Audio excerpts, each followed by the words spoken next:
es una bendición, la verdad, poder sentirnos honrados de parte de Dios, aún sin merecer tener todo lo que tenemos ahora, amén. Y usted puede decir, pero casi no tengo nada. Yo pienso en la eternidad y me siento con una paz tremenda, saber que no tengo el peso sobre de mí y que no tengo esa culpa que me condenaba. Sentirme libre y tener acceso a Dios es una tremenda bendición.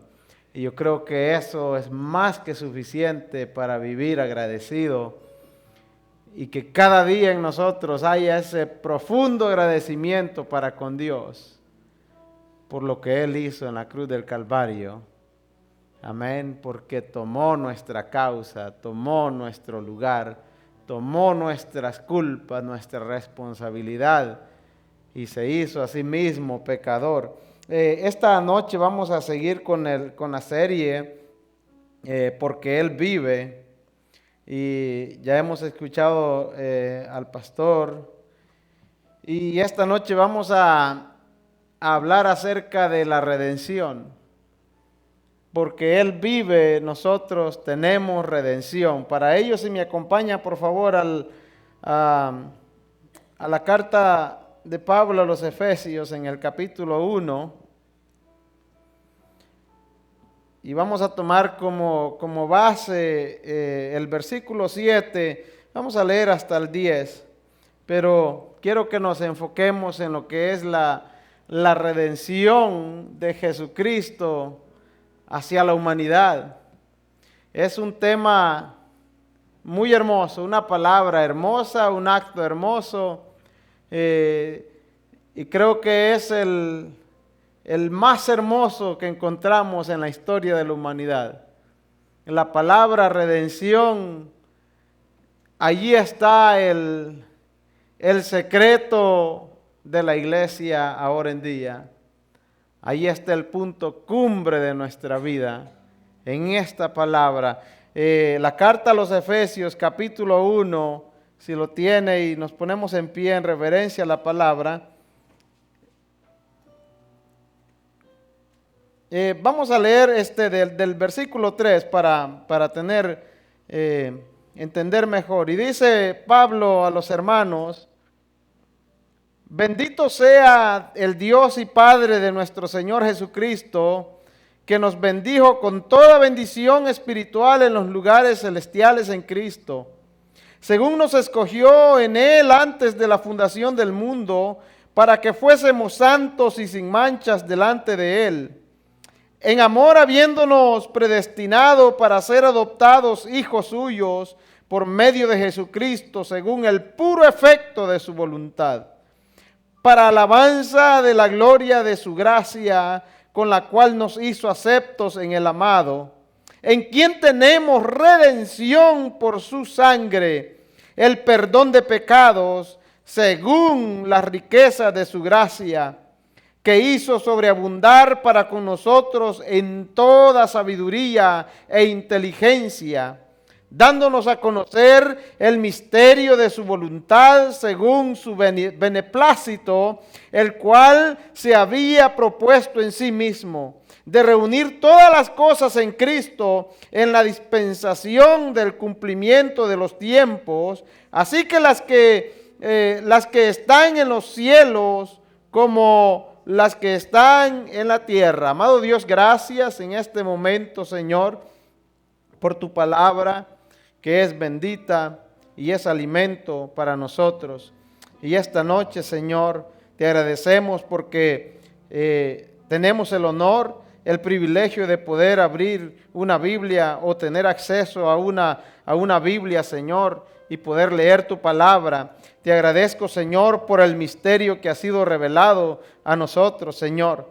Te agradezco, mi Dios, porque somos una generación tan afortunada, Señor, que los misterios que antes se desconocían, ahora han sido revelados a la luz de tu palabra. Y esta tarde oro, Señor, para que, Señor, toque, Señor, nuestra vida, nuestro corazón, Señor, que podamos, mi Dios, abrir nuestro corazón, Señor, y nuestros oídos, Señor, estar atentos a la voz de tu palabra. Señor Jesús, te ruego, mi Dios, que uses mi vida, Señor, simplemente como un instrumento, mi Dios. Señor Jesús, que podamos, Señor, todos juntos alimentarnos y crecer de alguna forma, Señor, tu palabra, Señor, que conoces, tú conoces nuestras necesidades a través de tu palabra, mi Dios, pueda, Señor, saciar nuestra vida. Te lo pedimos en el nombre de Jesús. Amén.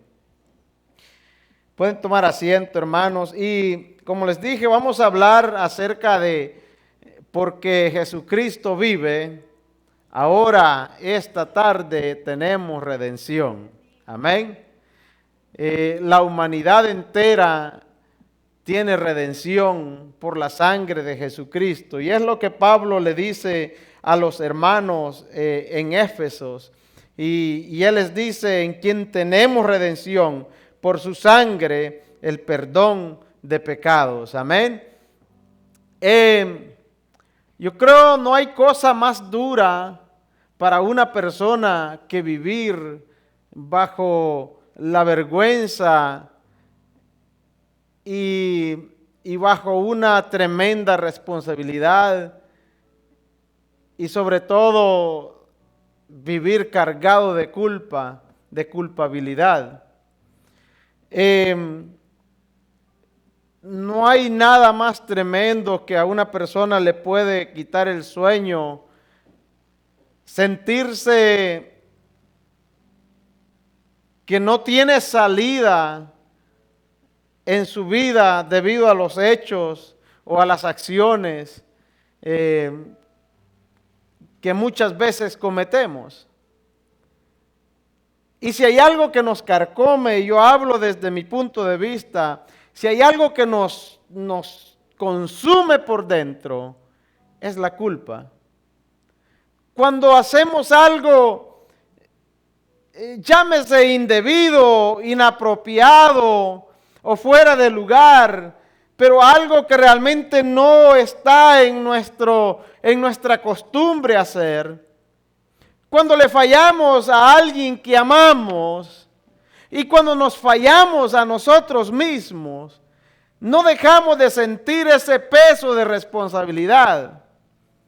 Cuando me como más tortillas de lo que he dicho que voy a comer, cuando como pan con café como las 11 de la noche, y yo sé que no debo comer y estoy lleno, pero veo el pan que hasta me habla y el café que está ahí, y cedo a la tentación, y después viene el peso de responsabilidad, de culpa. No hubiera comido demasiado. Cuando mi esposa se pone a hacer pupusas y yo digo, no debo de comer mucho, pero de repente ya van 5, 6. Y viene el peso de responsabilidad. El ser humano estamos programados a tener esa sensación de culpa por las cosas que hacemos que no debiéramos hacer.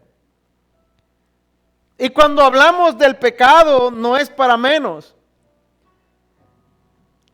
Dios creó al hombre en un estado puro y original, sin manchas y sin pecado. Dios creó al ser humano con la intención de que viviera en un mundo puro y alejado del pecado. Pero todos sabemos que la caída del hombre surgió a través del engaño, y desde entonces vivimos bajo la maldición del pecado. Desde el principio, pero dentro de nosotros realmente tenemos ese chip o ese conocimiento que hemos sido creados para la eternidad. Por eso es que no pensamos en morirnos, al menos yo no pienso en morirme, porque dentro de mí hay eternidad. Y de hecho hay eternidad, no en este cuerpo físico, pero tenemos una eternidad. Ahora, cuando hablamos de redención, yo les decía que es el acto más increíble e impactante que podemos nosotros encontrar en la Escritura. Es el acto de amor más hermoso que podemos ver en las Escrituras. Es el acto realmente que nos debería dar a nosotros gozo para gritar y para celebrar todos los días.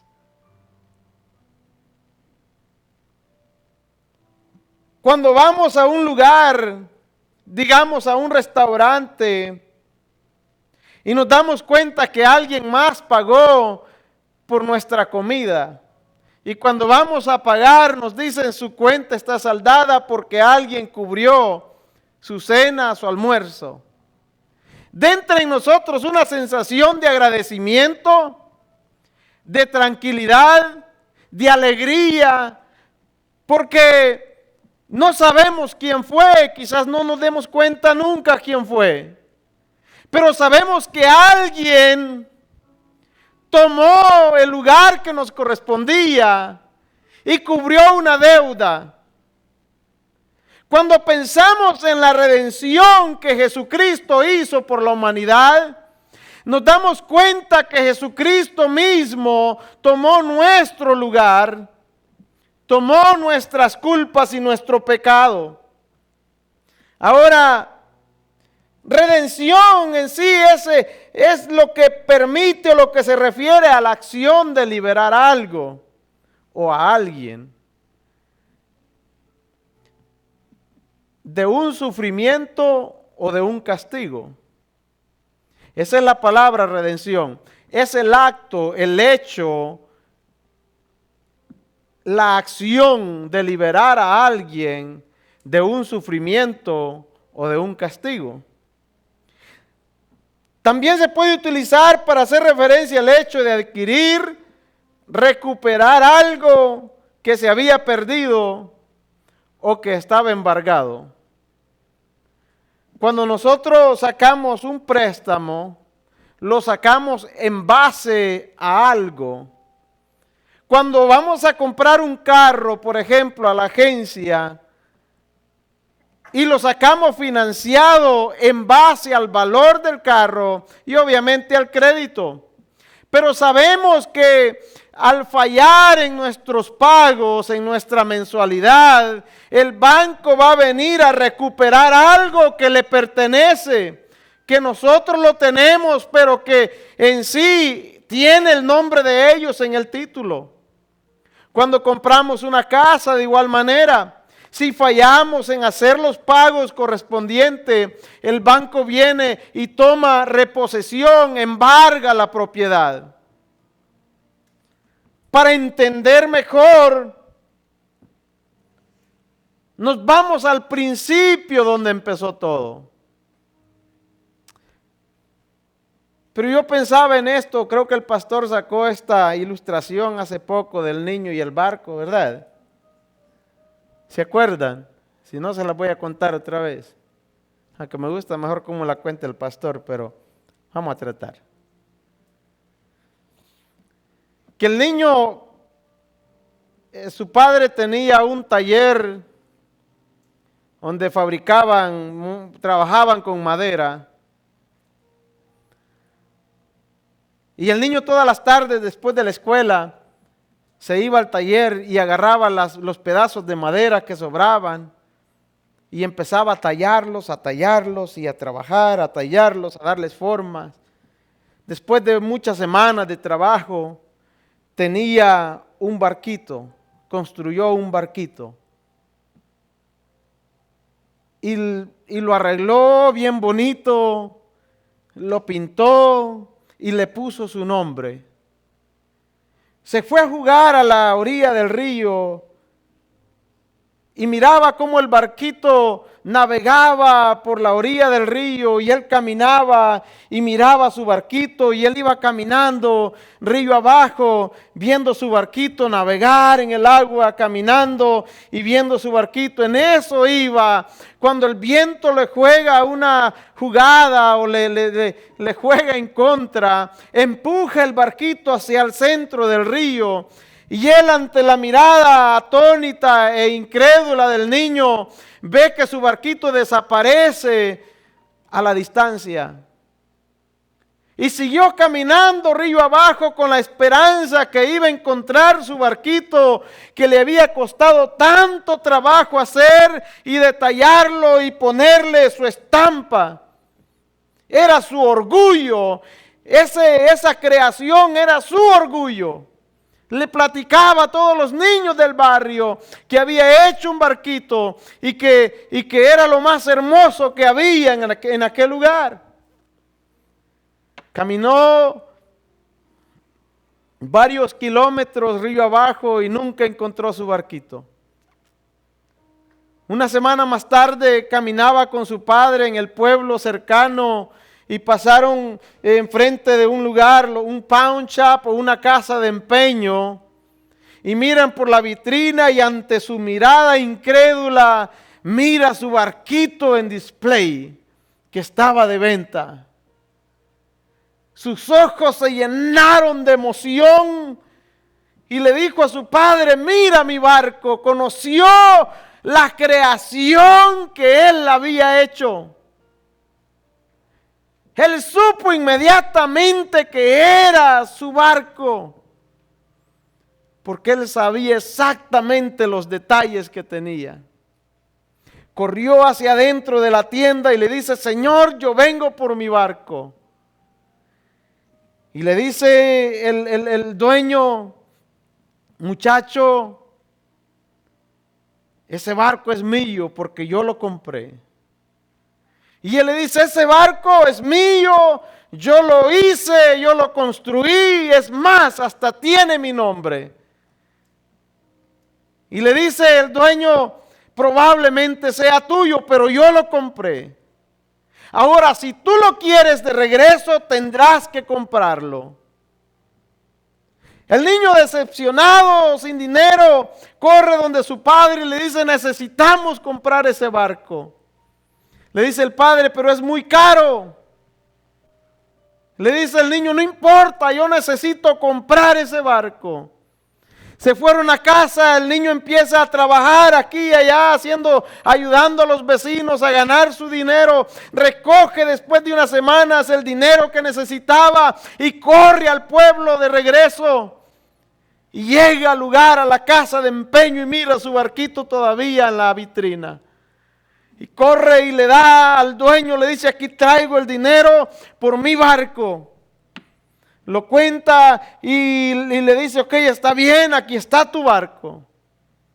Sale el niño con su barquito abrazado y le dice: yo te amo porque eres mío 2 veces. Una vez te hice y otra vez te compré. Y esa fue la acción que Jesucristo hizo con nosotros. Una vez nos creó y otra vez nos compró. Y por eso, sin duda alguna, yo digo que Dios nos ama. Porque una vez se tomó el tiempo en crearnos y hacernos tan perfectos, tan hermosos, tan completos, que no se dio por vencido a perder su creación, que no se resignó a perder su creación. A pesar de que llevamos el nombre, su nombre esculpido en nuestra vida.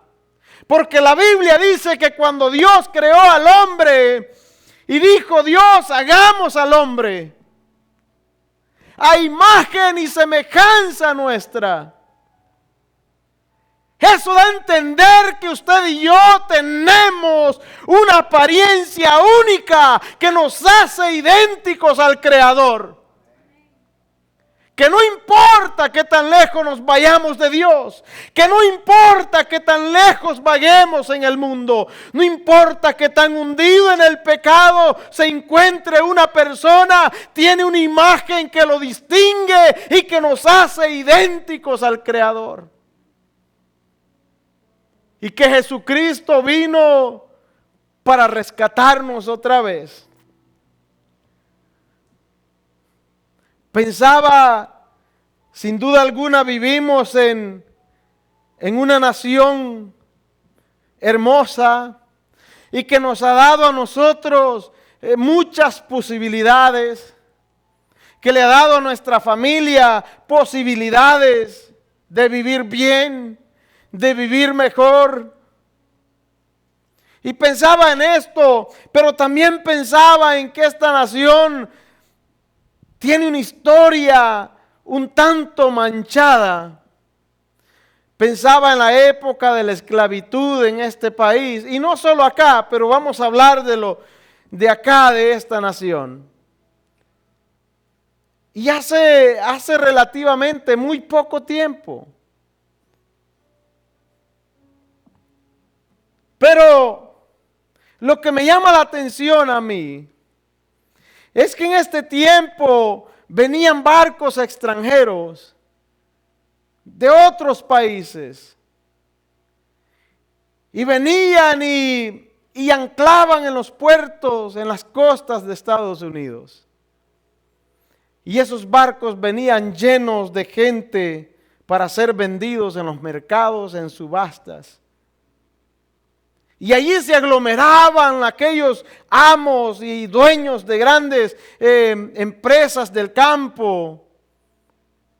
Y allí iban cuando los barcos se anclaban en las costas, en los puertos.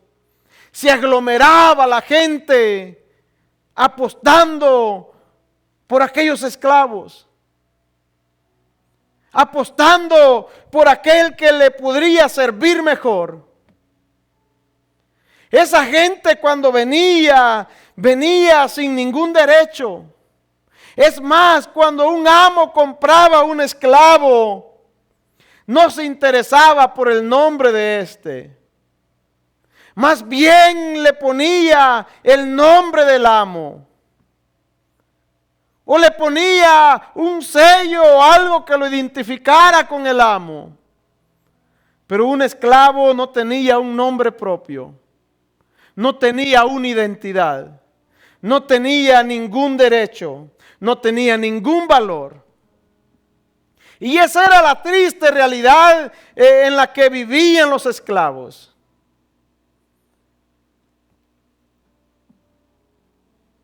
Cada persona que estaba en esclavitud había perdido su identidad por completo.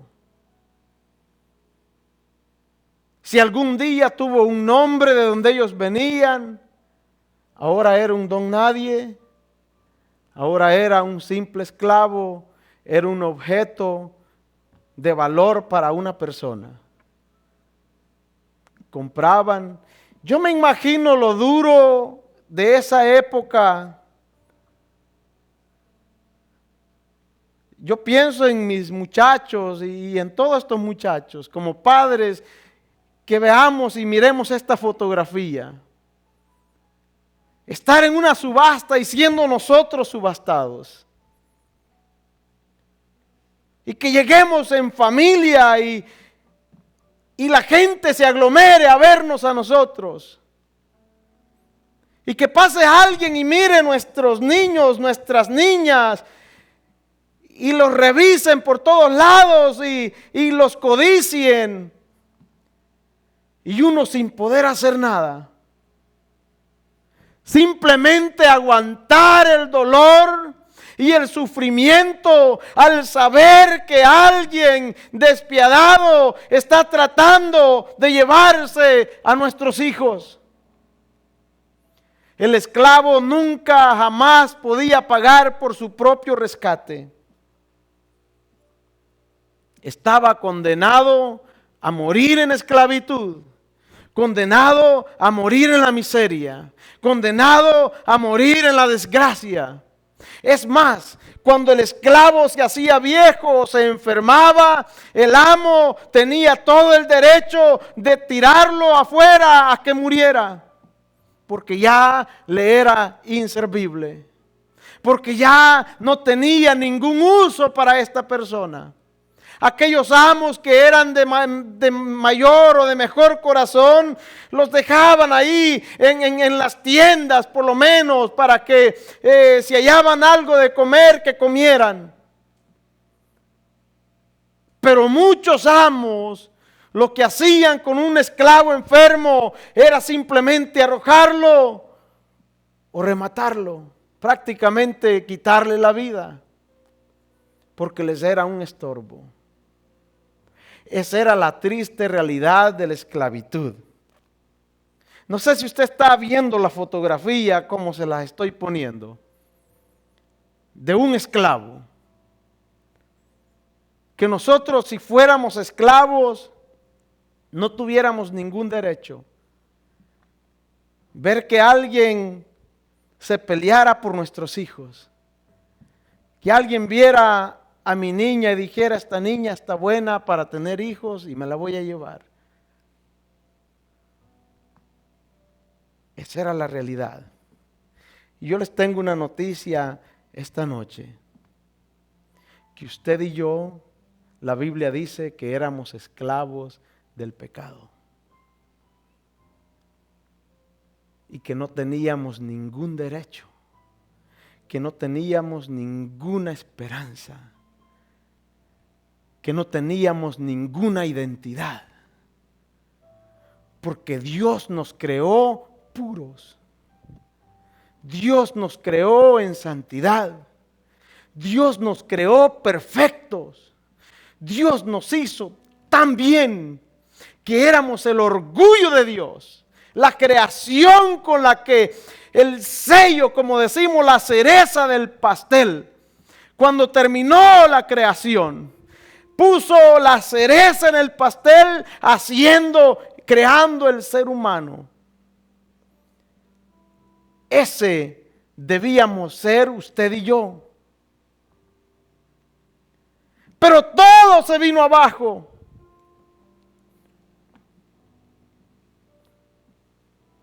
Todo se vino abajo con la caída del primer Adán. Recuerdo para estos esclavos de esta época, en el 1964, se levantó un hombre que trajo una luz de esperanza para todos los que estaban siendo esclavos en esta nación. El tan reconocido Martin Luther King Jr. En el 1964 programan una marcha en el Capitolio del estado de Georgia. Y allí es cuando él da el discurso tan conocido: yo tengo un sueño. ¿Cuántos han escuchado ese discurso de Martin Luther King? I have a dream.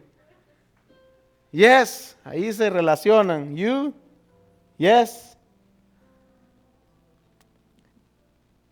Y él dice,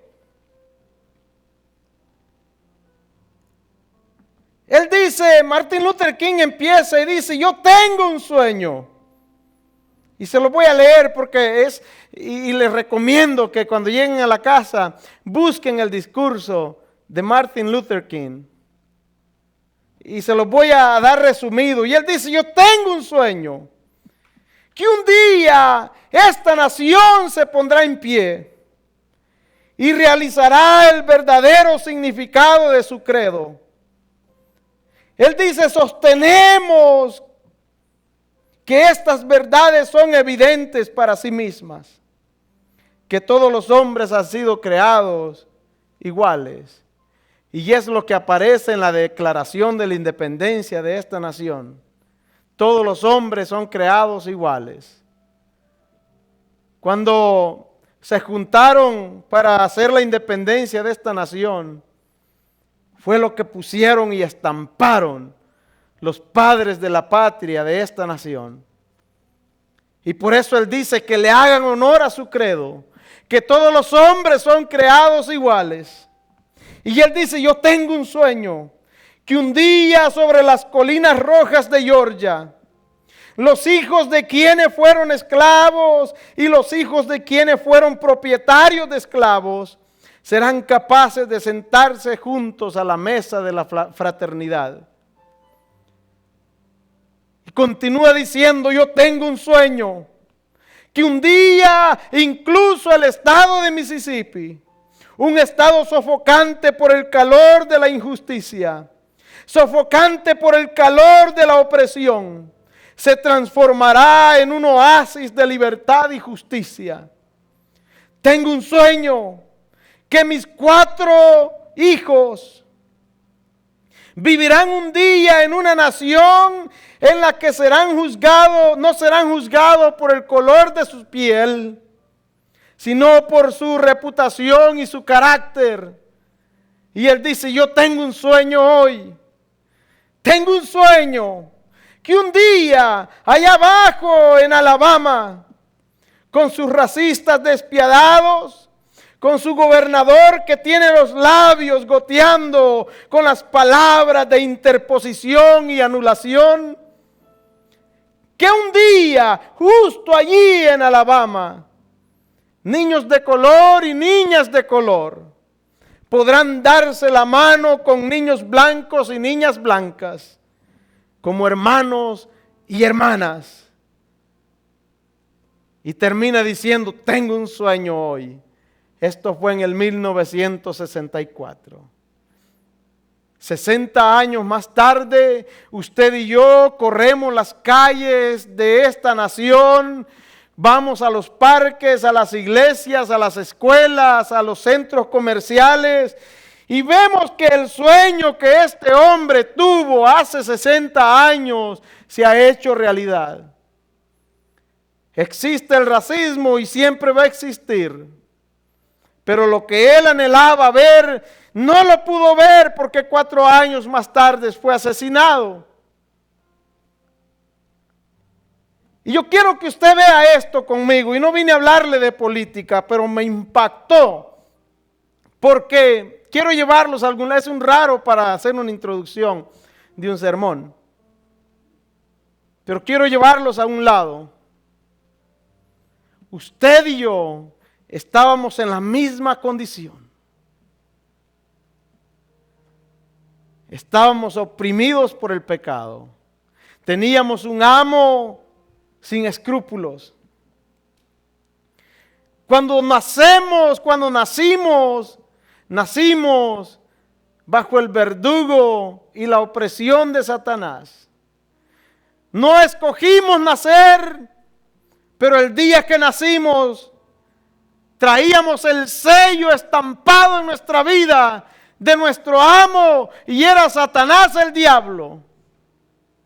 Porque la Biblia dice que por cuanto todos pecaron, están destituidos de la gloria de Dios.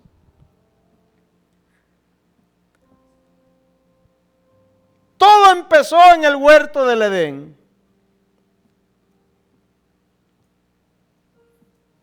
Todo empezó aquel día que Adán y Eva se dieron a la tentación. Y como yo les dije, el ser humano fue creado perfecto en santidad para Dios. Dios los puso como amos de la tierra. Dios les dio autoridad sobre todas las cosas que se movían sobre la tierra. Pero sabemos que Dios les dijo, de este fruto ustedes no van a comer. Y alguien dice, ¿por qué Dios les puso ese fruto en medio del huerto? Si hubiera evitado ser traicionado por Adán, si solo hubiera quitado ese fruto de en medio del huerto. Lo que pasa es que Dios siempre ha querido que el ser humano lo ame por amor, que lo siga por amor y no por responsabilidad. Si yo ahora traigo candies acá y les doy a todos ustedes, digamos que Skittles son mis favoritos, si alguien me quiere regalar. Y yo les doy Skittles a todos ustedes. Skittles, ¿sí?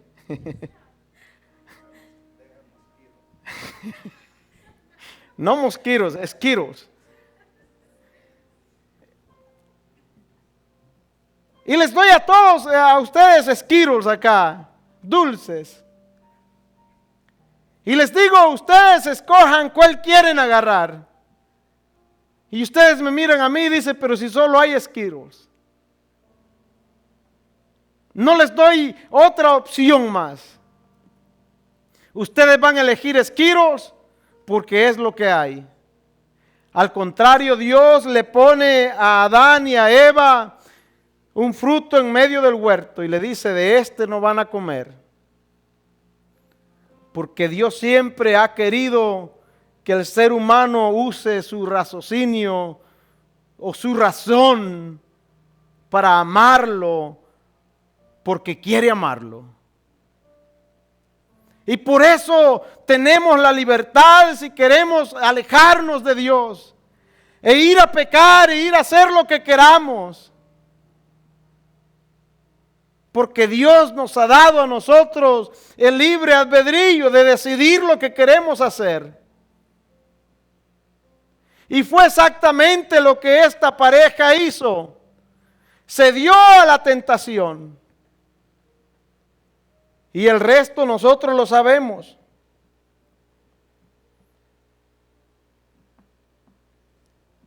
Pero desde el principio,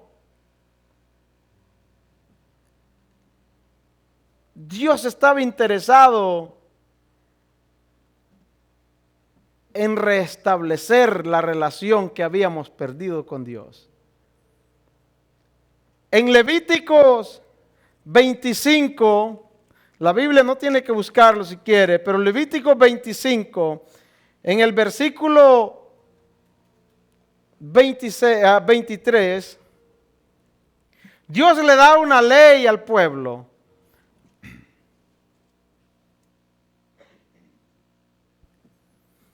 Dios le da una ley al pueblo y le dice,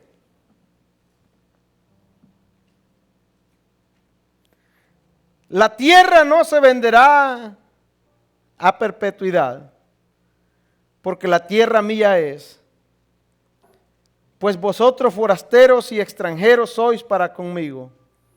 Por tanto, en toda la tierra de vuestra posesión otorgaréis rescate a la tierra. El 25 dice, cuando tu hermano empobreciere y vendiere algo de su posesión, entonces su pariente más próximo o más cercano vendrá y rescatará lo que su hermano hubiese vendido. Esta era una ley que Dios le dio al pueblo de Israel, diciéndole que cuando empobreciere a alguien y vendiere la tierra que le pertenecía, su familiar más próximo tenía que comprar la tierra, redimir ese pedazo de tierra y entregársela de regreso.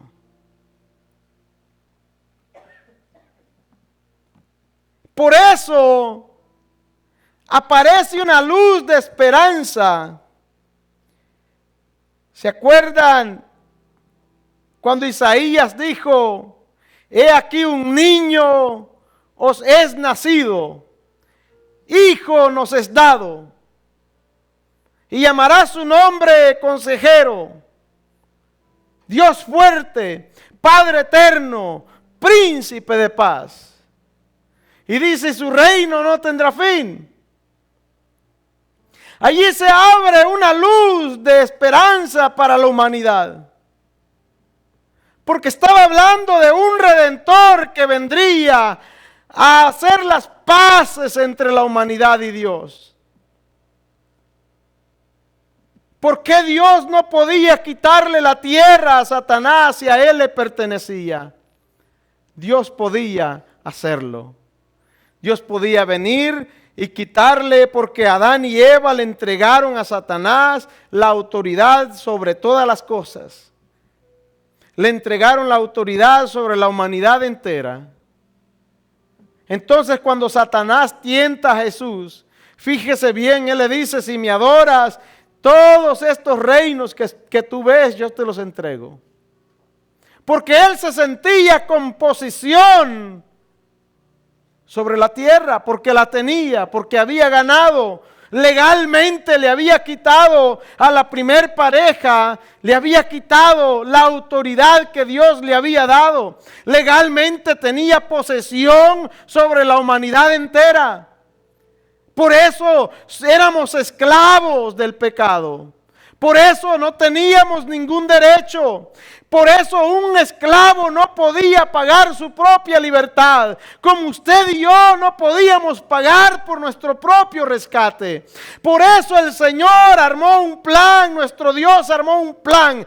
En el libro de Apocalipsis capítulo 5 dice que se oyó una voz porque no había nadie digno, ni en la tierra ni debajo de la tierra, de abrir el libro y desatar sus sellos. Pero se oyó una voz que dijo, aquí el león de la tribu de Judá que ha vencido, ha venido para vencer. Está hablando de Jesucristo, el Cordero inmolado de Dios, que cumplía con todas las características para venir y rescatar la humanidad perdida. Está hablando de aquel Cordero puro y sin mancha, tal y como el primer Adán, que no tenía pecado alguno. Para rescatar la humanidad tenía que ser alguien en la misma condición de aquel que la había entregado. No podía ser uno como usted y yo, porque estábamos contaminados con el pecado. Ninguno de nosotros podíamos pagar por nuestro rescate, porque ya estábamos contaminados y bajo la maldición del pecado. Entonces aparece Jesucristo. Pero Dios le dijo al pueblo de Israel, tiene que ser un pariente cercano el que regrese a comprar la tierra.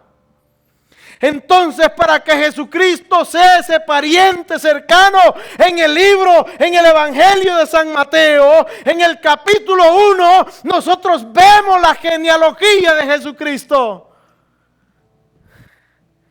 Y dice San Mateo, capítulo 1, empieza el escritor de Mateo y dice, si lo podemos hallar, yo lo encuentro, no se preocupe.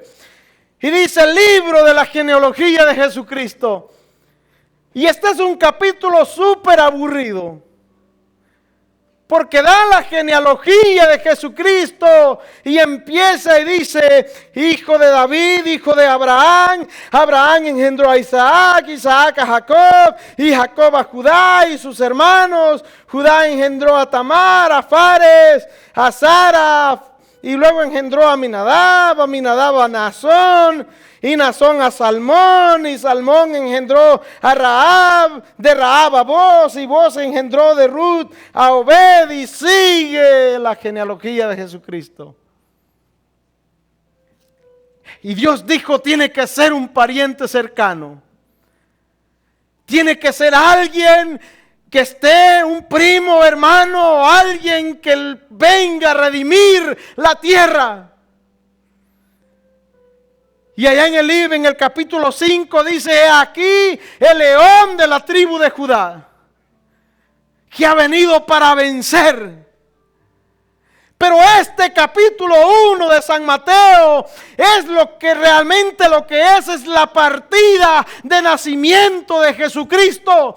Es el estatus civil de Jesucristo, dándonos a entender que era necesario que viniera a nacer de una virgen, de un ser humano, para que tuviera la misma sangre que nosotros. Entonces, en ese momento, cuando Cristo nace de la Virgen María, viene a ser nuestro pariente más cercano, porque tiene nuestra misma sangre. En ese momento Él dice, yo soy el pariente más cercano. Pero también es santo, inmolado, es puro, sin pecado. Y tenía que estar en el mismo estado original que Adán estaba. Y ninguno de nosotros podíamos pagar nuestro rescate. Tenía que ser alguien que estaba limpio de todo pecado. Tenía que ser alguien que estaba puro y sin mancha. Tenía que ser alguien que no era esclavo. Tenía que ser alguien que tenía no solo pureza, sino también que tenía cómo pagar el rescate. Y nuestra esclavitud consistía de una forma espiritual. Y cuando Jesucristo viene y toma forma de hombre, Él está tomando nuestra responsabilidad. Se aparece como un amo, se aparece como alguien que cumplía todas las características para pagar el precio que costaba nuestra libertad. Por eso el apóstol dice: carísimos hermanos, porque costamos la carísima sangre de Jesucristo. Él tenía cómo pagar el precio que costaba nuestra libertad. Y tenía todas las características. Y por eso el Juan el Bautista, cuando estaba bautizando en el río Jordán, ¿se acuerdan que él ve hacia arriba las riberas del río? Y ahí es cuando él dice: he aquí el Cordero de Dios que quita los pecados del mundo. Juan el Bautista reconoció que Jesucristo era el Cordero propicio por nuestros pecados. Reconoció que era el único que podía pagar la deuda que usted y yo nos hacía esclavos del pecado. Jesucristo viene a pagar esa deuda. Y con su muerte en la cruz, no podía morir sin pecados. Para morir se necesitaba el pecado. La Biblia dice que la paga del pecado es muerte. Entonces, en el momento que Jesucristo estaba en la cruz, es cuando Él toma nuestros pecados. Es cuando Él toma nuestras culpas. Y de esa fue la única forma en la que Él podía morir. Porque sin pecado era imposible que Él muriera. Porque no tenía ninguna culpa sobre Él. Él toma nuestras culpas y el pastor dice: esa es la única vez que Jesús se refiere a Dios como Padre, como Dios. Antes se refería como Padre mío, pero en ese momento, con todo el peso de pecado que tenía sobre Él, se refiere a Dios como su Dios. Pero recordemos que la muerte no lo pudo retener. Porque la muerte abrió el expediente. Y se dio cuenta que no tenía ningún historial de pecado. Y entonces Pablo a los Corintios dice: ¿dónde está, oh muerte, tu aguijón? Porque sorbida es la muerte en victoria.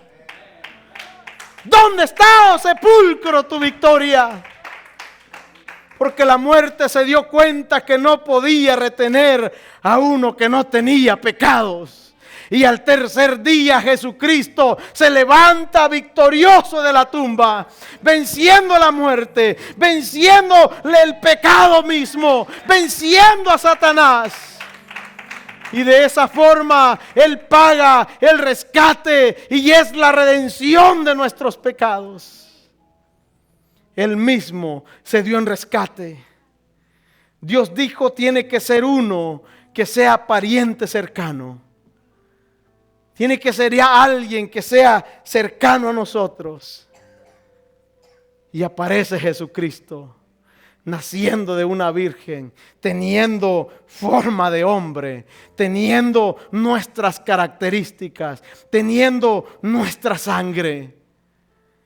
Y Él fue el que pudo pagar el precio por nuestros pecados. para que usted y yo hoy estemos acá sentados dándole la gloria al Señor. Pero no solo tenía que tener con qué pagar, también tenía que tener mucho amor. Porque en el versículo 26, y cuando el hombre no hubiere rescatador, que no hubiera nadie que pagara y consiguiera lo suficiente para el rescate, entonces contará los años desde que vendió y pagará lo que quedare al varón a quien vendió, y volverá a su posición. Tenía que pasar un proceso. Cuando no había nadie que tuviera el amor para pagar por el rescate de la tierra que había perdido, tenía que esperar un proceso para volverla a recuperar. Para que Jesucristo viniera a pagar por nuestro rescate, tuvo que tener un gran amor por nosotros. Porque somos su creación, porque somos su imagen, porque somos el producto final de su creación, porque somos su obra maestra, porque somos el orgullo de Dios, porque somos como la niña de sus ojos. Porque nos ama tanto que a Dios le duele ver al hombre y a la mujer hundido en el pecado.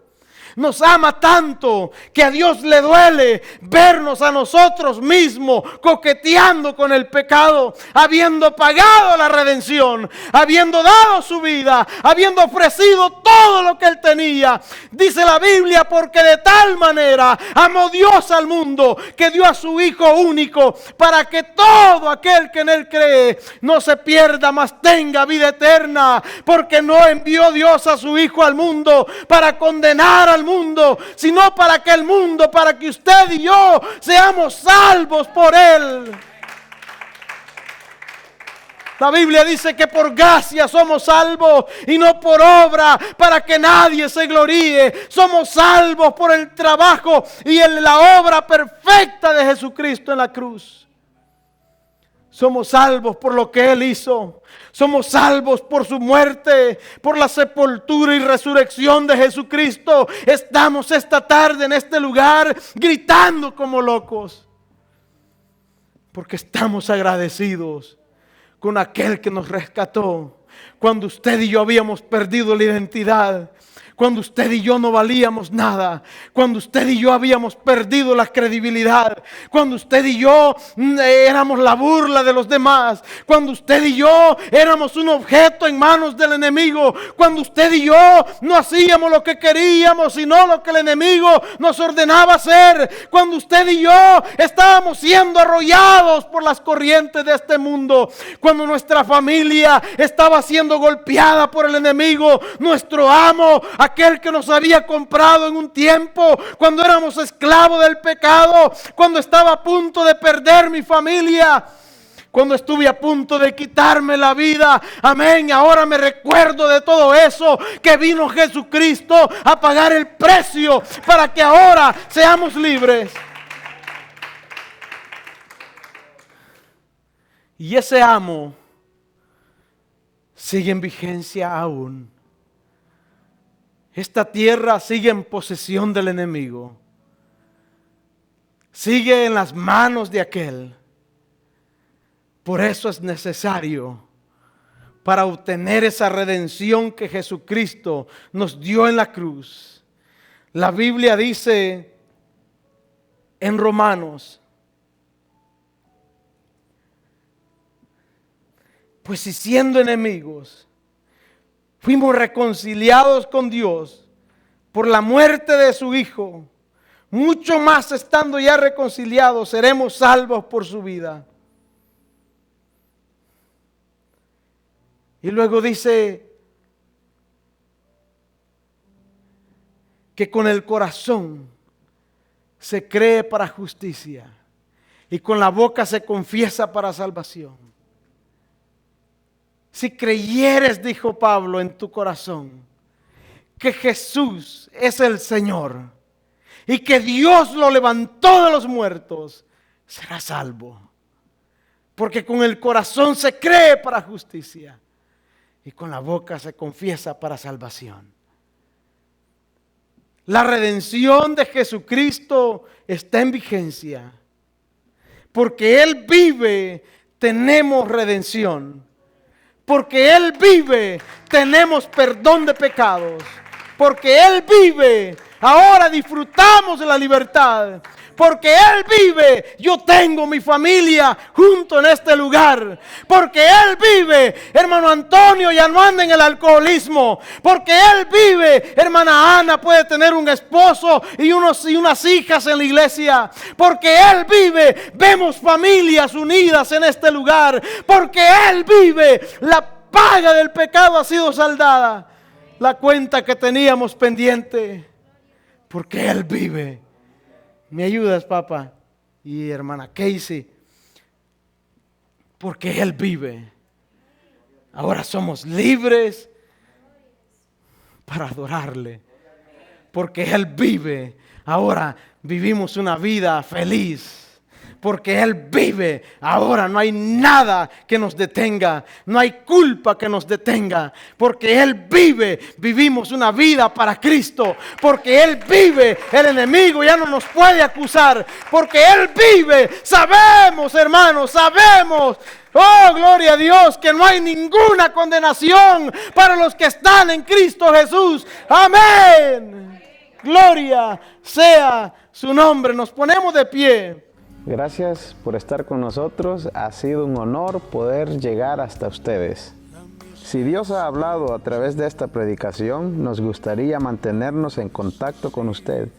Si en algo le podemos servir o si necesita oración, por favor comuníquese con nosotros o visítenos a nuestra iglesia.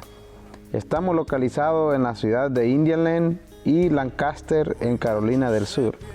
Para mayor información acerca de los horarios de servicio, eventos especiales, materiales de estudio, por favor visite nuestro sitio web y será un honor servirle en todo lo que esté a nuestra disposición. Dios les bendiga.